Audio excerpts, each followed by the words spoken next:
Good morning students. आज हमें chapter 5 start करना है, that is periodic classification of elements, यानी कि हम एलिमेंट्स को कैसे क्लासिफाई करेंगे उसके बारे में हमें पढ़ना है। क्लास 9th में आपने ये पढ़ा है कि जितना भी मैटर हमारे आसपास है वो या तो एलिमेंट्स की फॉर्म में होता है या फिर कंपाउंड्स की या फिर मिक्सचर की फॉर्म में। और एलिमेंट को हम प्योर सब्सटेंस भी बोल सकते हैं क्योंकि इसमें सिर्फ एक ही टाइप के एटम्स प्रेजेंट होते हैं।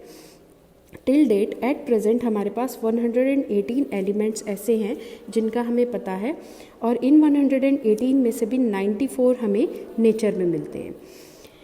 अब हमें पता है डिफरेंट एलिमेंट्स जब डिस्कवर हो रहे थे तो साइंटिस्ट को ज़्यादा इन्फॉर्मेशन मिल रही थी इनकी प्रॉपर्टीज़ के बारे में, और ये डिफ़िकल्टी आ रही थी इस चीज़ में कि हम उसको ऑर्गेनाइज़ कैसे करें, उन एलिमेंट्स को हम कैसे ऑर्गेनाइज़ करें कि उसको एक प्रॉपर पैटर्न में हम पढ़ सकें।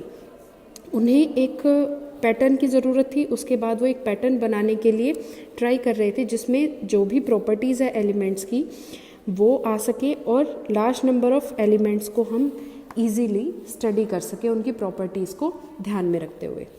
नेक्स्ट टॉपिक है आपका making order out of chaos early attempt at the classification of element. मतलब जो भी अर्लियर अटेम्प्ट्स किए गए थे एलिमेंट्स को क्लासीफाई करने के लिए।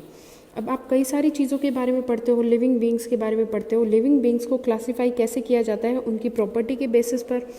कुछ सिचुएशंस पे अगर हम देखें, जैसे एक एग्जांपल ले एक शॉप का, शॉप में सोप्स जो होंगे वो एक साथ रखे होंगे एक जगह पर, जबकि बिस्किट्स जो होंगे वो कहीं और रखे होंगे। तो सोप्स में भी अलग अलग स्टॉक्स हो सकते हैं, अलग अलग रोज़ हो सकती हैं जिसमें वॉशिंग के सोप अलग और बाथिंग के सोप अलग। इसी तरह से साइंटिस्ट ने भी काफ़ी सारे अटेम्प्ट्स किए टू क्लासीफाई एलिमेंट्स। इन एलिमेंट्स को क्लासीफाई करने के लिए उन्होंने काफ़ी सारे अटेम्प्ट्स किए, और जो उनका बेसिस था क्लासिफिकेशन का वो क्या था, इनकी प्रॉपर्टीज़ को पढ़ करके और हमें एक अरेंजमेंट मिल जाए। जो अर्लीस्ट अटेम्प्ट करे जा रहे थे एलिमेंट्स को क्लासीफाई करने के लिए, उसमें एलिमेंट्स को एज मेटल्स और नॉन मेटल्स क्लासीफाई किया गया। उसके बाद फर्दर फिर जितनी नॉलेज मिलती रही एलिमेंट्स और उनकी प्रॉपर्टीज़ के बारे में, उस इंफॉर्मेशन को कलेक्ट करके और साइंटिस्ट ने भी ये कोशिश करी कि एलिमेंट्स को हम क्लासीफाई कर सकें। नेक्स्ट टॉपिक है आपका डोबरनेयर्स ट्राइड्स। ईयर 1817 में जॉन वुल्फगैंग डोबरनेयर, जो कि एक जर्मन केमिस्ट हैं, उन्होंने एलिमेंट्स को अरेंज करने की कोशिश की, ऐसे एलिमेंट्स को जिनकी सिमिलर प्रॉपर्टीज़ हैं, और उन्होंने इन एलिमेंट्स को ग्रुप्स की फॉर्म में अरेंज किया। उन्होंने कुछ ग्रुप्स आइडेंटिफाई करे और हर एक ग्रुप में उन्होंने 3 एलिमेंट्स को रखा, और इन ग्रुप्स को उन्होंने नाम दे दिया ट्राइड्स। ट्राइड का मतलब यानी कि 3 का कॉम्बिनेशन, ट्राई का मतलब 3। डोबरनियर ने ये शो किया कि ये जितने भी एलिमेंट्स हैं, ये जो 3 एलिमेंट्स हैं, इनको हम increasing order of their atomic masses में अरेंज करेंगे। जैसे जैसे इनका एटॉमिक मास बढ़ता जाएगा हम इसको इंक्रीजिंग ऑर्डर में अरेंज कर देंगे। और ये पाया गया कि जो मिडल वाला हमारा एलिमेंट है उसका जो एटॉमिक मास है वो रफली किसके इक्वल आएगा। अगर हम फर्स्ट और थर्ड वाले दोनों के एटॉमिक मासेस का एवरेज निकालते हैं तो वो मिडल वाले के इक्वल आएगा। अगर हम एक एग्जांपल लें जिसमें लिथियम, सोडियम और पोटेशियम का हमारे पास एक ट्राइड है, तो लिथियम का एटॉमिक मास है 6.9, जो आपका सोडियम है उसका मास है 23, और पोटेशियम का एटॉमिक मास है 39। तो अगर हम लिथियम यानी कि फर्स्ट वाला जो हमारा एलिमेंट है और थर्ड जो है पोटेशियम, इन दोनों का अगर एटॉमिक मास हम एवरेज लेते हैं एटॉमिक मास की, तो वो किसके इक्वल आती है, एटॉमिक मास ऑफ सोडियम के। हम नीचे आपको एक टेबल दे रखी है, टेबल 5.1। इसमें आपको 3 ग्रुप्स दे रखे हैं।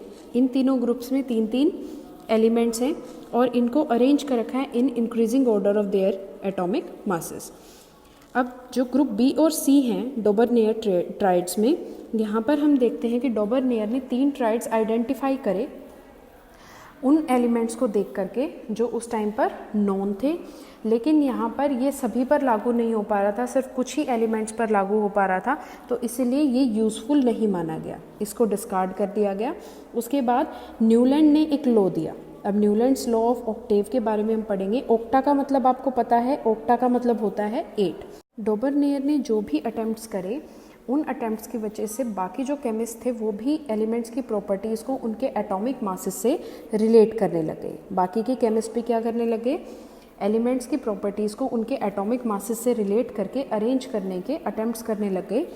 1866 में जॉन न्यूलैंड्स, जो कि एक इंग्लिश साइंटिस्ट थे, उन्होंने एक ऑर्डर बनाया, जितने भी उस टाइम पर नोन एलिमेंट्स थे, जितने भी एलिमेंट्स के बारे में पता था, उनको उन्होंने इंक्रीजिंग एटॉमिक मासेस के ऑर्डर में अरेंज किया। उन्होंने स्टार्ट किया ऐसे एलिमेंट से जिसका लोएस्ट एटॉमिक मास है, और लोएस्ट एटॉमिक मास किसका होता है? हाइड्रोजन का। और उनका जो लास्ट एलिमेंट था वो था थोरियम, जिसका एटॉमिक मास था एटॉमिक नंबर था 56, यानी कि 56th एलिमेंट तक वो लेकर के गए।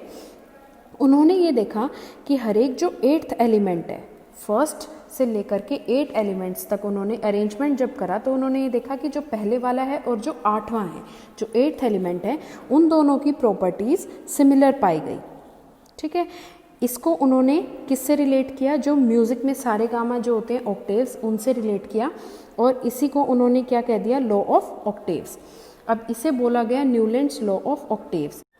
न्यूलैंड्स लॉ ऑफ ऑक्टेव्स के अकॉर्डिंग जो लिथियम जो कि हमारा 3rd एलिमेंट है और जो सोडियम है जो कि हमारा 11th एलिमेंट है, इन दोनों की प्रॉपर्टीज़ सेम पाई गई।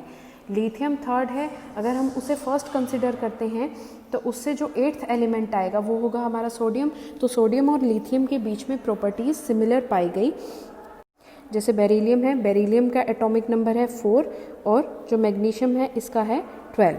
तो अगर हम इन दोनों को कंपेयर करते हैं तो इनमें भी रिजेम्बलेंस पाई गई।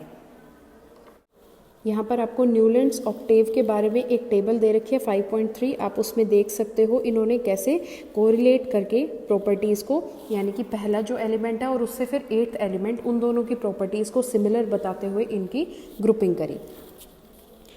ये पाया गया कि जो लॉ ऑफ ऑक्टेव्स है वो सिर्फ कैल्शियम तक ही एप्लीकेबल है, कैल्शियम के आगे उसको हम अप्लाई नहीं कर सकते। आफ्टर कैल्शियम हर एक जो 8th एलिमेंट आ रहा है उसमें प्रॉपर्टीज सिमिलर नहीं है फर्स्ट एलिमेंट जैसी। मतलब कैल्शियम तक अगर हम देखते हैं तो कैल्शियम तक प्रॉपर्टीज़ हर एक 8th एलिमेंट के सिमिलर हैं फर्स्ट से, लेकिन कैल्शियम से अगर हम 8वें एलिमेंट को देखते हैं तो उन दोनों की प्रॉपर्टीज़ में डिफरेंस पाया गया। तो इसको हम अप टू कैल्शियम तो अप्लाई कर सकते हैं, लेकिन कैल्शियम के बाद ये लॉ एप्लीकेबल नहीं है।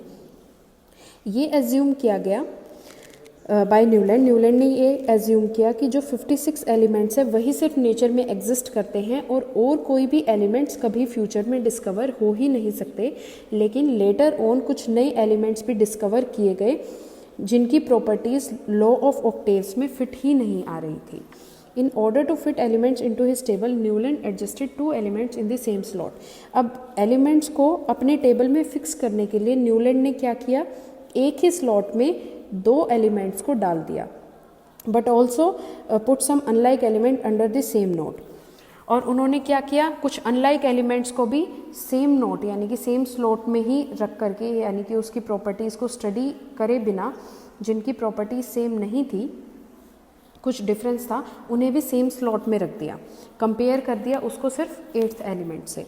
अब यहाँ पर अगर हम देखते हैं कोबाल्ट और निकल को एक ही स्लॉट में रखा गया है, मैंने अंडरलाइन भी कर रखा है टेबल 5.3 में, और इस स्लॉट में फ्लोरीन, क्लोरीन और ब्रोमीन को भी रखा गया है, जबकि फ्लोरीन, क्लोरीन और ब्रोमीन इन तीनों की प्रॉपर्टीज़ बिल्कुल अलग हैं कोबाल्ट और निकल से। जो आयरन है इसकी प्रॉपर्टीज़ कोबाल्ट और निकल से रिजेंबल करती हैं, लेकिन इसको इन एलिमेंट से दूर रखा गया है। जब नोबल गैसेस की डिस्कवरी हुई तो लॉ ऑफ ऑक्टेव्स जो है वो इररेलेवेंट हो गया, इसलिए जो न्यूलैंड्स का लॉ ऑफ ऑक्टेव है उसे सिर्फ लाइटर एलिमेंट्स के लिए ही कंसिडर किया जा सका। कैल्शियम के बाद वाले जो भी एलिमेंट्स हैं उसके लिए हम इस लॉ को कंसिडर नहीं कर सकते।